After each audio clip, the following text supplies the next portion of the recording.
Magandang araw po sa inyo lahat. Ako po si Julie Ann San Jose. Hindi po ako si Maria Clara today. At ako po ay gaganap na Katie de la Cruz. Isa po siyang sikat na mga awit noong unang panahon. Siya po ay tinaguri ang Queen of Vaudeville. Kaya naman samahan niyo po ako dito sa aming mundo sa pulang araw. Tuloy po kayo! Welcome!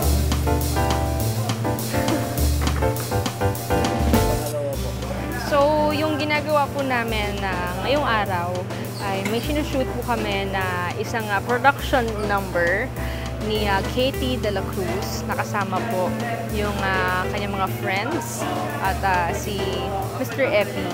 Kaya naman sobrang saya po na napabilang ulit ako sa proyektong ganito.